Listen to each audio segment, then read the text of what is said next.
दोस्तों, स्वागत है आपका एग्जाम क्लिक्स के ऑनलाइन पोर्टल में। इस वीडियो में हम लोग देखने वाले हैं आरआरबी एनटीपीसी का जो पेपर हुआ था 30 दिसंबर को फर्स्ट शिफ्ट में, उसमें कौन कौन से जीके क्वेश्चन पूछे गए थे। इसमें पहला क्वेश्चन आपसे पूछा गया था, कौन सी योजना अंतर्राष्ट्रीय स्तर पर सबसे बड़ी योजना बन गई है अपने तरीके की। तो ये है प्रधानमंत्री जन धन योजना। ये जो योजना है वो अपने तरीके की पहली योजना बन गई है इतने बड़े पैमाने पर चलने वाली। इस योजना को प्रधानमंत्री ने 28 अगस्त 2014 को लॉन्च किया था और अभी तक इसके तहत 40 करोड़ से भी अधिक खाते खोले जा चुके हैं। नेक्स्ट पूछा गया था, किस राज्य में निपाह वायरस संक्रमण देखने को मिला। तो भारत में निपाह वायरस संक्रमण देखने को मिला था केरल के कोझिकोड और मल्लापुरम में। ये जून 2018 की बात है और इसके संक्रमण के कारण लगभग 18 से 20 व्यक्तियों की मौत भी हो गई थी। तो जून का क्वेश्चन आपसे पूछ लिया गया क्योंकि ये बहुत फेमस हुआ था।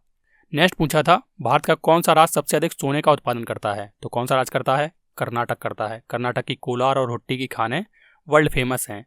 और अगर सबसे ज़्यादा गोल्ड रिजर्व की बात की जाए तो भारत में वो बिहार के पास है। लगभग 44% गोल्ड रिजर्व भारत का बिहार में स्थित है।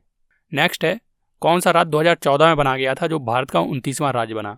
तो ये बनाया गया था तेलंगाना को। 2 जून 2014 को इसका गठन किया गया था। अब तो भारत में 28 राज्य बचे हैं क्योंकि एक राज्य जो था आपका जम्मू एंड कश्मीर, उसको 2 यूटीज में बांट दिया गया।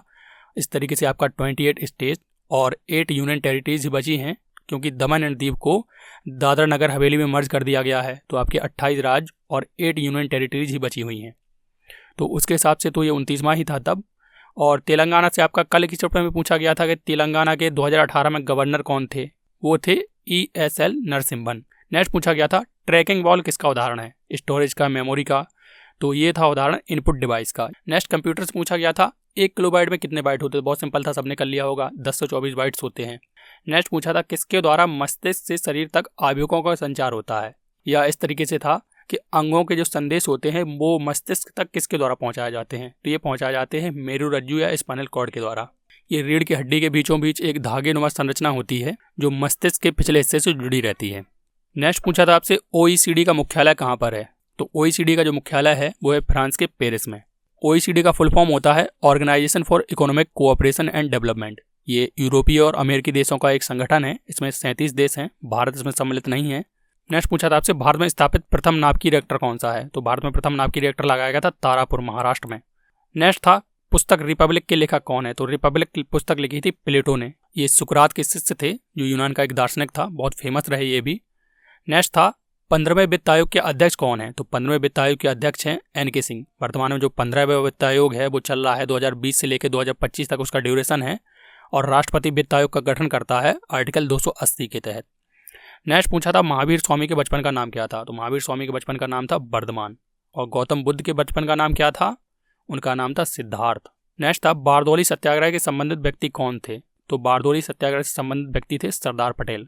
गांधी जी ने सरदार पटेल को भेजा था कि मैं तो अभी थोड़ा सा बिजी हूँ, आप चले जाइए बारदौली में, ये गुजरात में स्थित है। तो वहाँ पर सत्याग्रह किया गया था किसानों द्वारा। तो बारदौली की महिलाओं ने इस सत्याग्रह के बाद जो वल्लभ भाई पटेल थे उनको सरदार की उपाधि से सम्मानित किया था। नेक्स्ट था, निम्नलिखित में से कौन सा नेशनल पार्क जम्मू कश्मीर में स्थित है। तो जम्मू कश्मीर में जो मेन नेशनल पार्क है वो देख लेते हैं। जैसे कि आपका है किश्तवाड़ नेशनल पार्क, दाची गाम national park, Hemis national park. ये तीनों हैं जो एग्जाम में बहुत पूछे जाते हैं। और काजीनाग नेशनल पार्क और सलीम अली नेशनल पार्क ये भी वहीं पर है। सलीम अली बहुत फेमस पक्षी विज्ञानी थे, उन्हीं के नाम पर ये रखा गया है। नेक्स्ट पूछा था, महाविस्फोट सिद्धांत या बिग बैंग थ्योरी किसके द्वारा दी गई थी। तो ये दी गई थी बेल्जियम के पादरी थे जॉर्ज लेमेंथियर, उनके द्वारा। नेक्स्ट था, निम्नलिखित में कौन सा अकशेरुकी प्राणियों में शामिल नहीं है। अकशेरुकी मतलब नॉन कॉर्डेट्स। जिन जंतुओं में रीढ़ की हड्डी नहीं पाई जाती है उन्हें कहते हैं नॉन कॉर्डेट्स। तो नॉन कॉर्डेट्स का जो मेन एग्जाम्पल होते हैं वो होते हैं कृमि, केंचुआ और प्रोटोजोआ। इसके अलावा अगर कोई ऑप्शन में था तो उसको आप टिक कर सकते थे।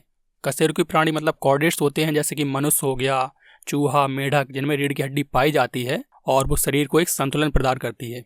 नेक्स्ट है, प्लास्टिक बनाने के लिए किस गैस का उपयोग किया जाता है। प्लास्टिक बनाने के लिए किया जाता है प्रोपिलीन, ब्यूटिलीन या एथिलीन गैस का। इन सारी गैसों के मोनोमर्स को पॉलीमराइजेशन प्रक्रिया के थ्रू पॉलीथीन में बदल दिया जाता है, यानी कि प्लास्टिक में बदल दिया जाता है। नेक्स्ट था, कौन सा बांध असम एवं अरुणाचल प्रदेश की सीमा पर स्थित है। तो असम एवं अरुणाचल प्रदेश की सीमा पर है सुबनसिरी बांध। सुबनसिरी नदी पर बनाया गया है ये। यहीं पर एक हाइड्रो इलेक्ट्रिक पावर प्रोजेक्ट भी स्थापित किया गया है। नेक्स्ट था, दक्षिण अफ्रीका की राजधानी क्या है। तो दक्षिण अफ्रीका की राजधानी का सही आंसर था केप टाउन। 2 और राजधानियां हैं इसकी, प्रिटोरिया और ब्लमफॉन्टेन। जो केप टाउन है वो आपकी लेजिस्लेटिव राजधानी है, प्रिटोरिया एग्जीक्यूटिव और ब्लॉमफंटेन जुडिशल राजधानी है। इसी की तर्ज पर अपने यहाँ आंध्र प्रदेश में भी राजधानी बनाने की बात की जा रही है कि आंध्र प्रदेश की 3 राजधानियाँ बनाई जाएँ।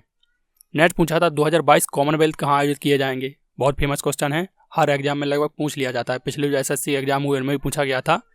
यह बर्मिंघम इंग्लैंड में आयोजित किए जाएंगे। बेरिंग जल संधि किन 2 स्थानों को जोड़ती है। बेरिंग जल संधि जोड़ती है रूस एवं अलास्का को। ये उत्तरी प्रशांत महासागर में स्थित है।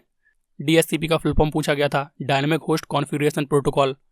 और पुस्तक पूछी गई थी मिर्च कटकम की पुस्तक, तो ये नाटक है शूद्रक का। और ऑपरेशन ग्रीन से क्वेश्चन था, तो जो ऑपरेशन ग्रीन्स है वो टोमेटो और पोटैटो ओनियन की शॉर्टेज ना हो उसकी सप्लाई से संबंधित है। इसकी चर्चा बजट में की गई थी 2018-19 के।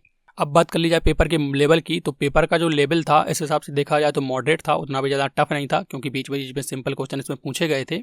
और ओवरऑल इसमें गुड अटेम्प्ट की बात की जाए तो अगर आपने रीजनिंग और मैथ वो भी सिंपल थे, थोड़े से टाइम टेकिंग हो सकते थे, तो उन सबको देखते हुए अगर आपने 75 अटेम्प्ट किए हैं तो अपने आप को आप सेफ कैटेगरी में मान सकते हैं। तो फ्रेंड्स, अगर आपका पेपर इस शिफ्ट में था तो आप हमें अपने जीके के बाकी क्वेश्चन भी भेज सकते हैं, और अगर आपका पेपर अगली शिफ्ट में है तो आप हमें अपने जीके क्वेश्चन भेज सकते हैं। उसके लिए मैं अपनी जो टेलीग्राम ID है वो आपको डिस्क्रिप्शन बॉक्स में दे रहा हूँ।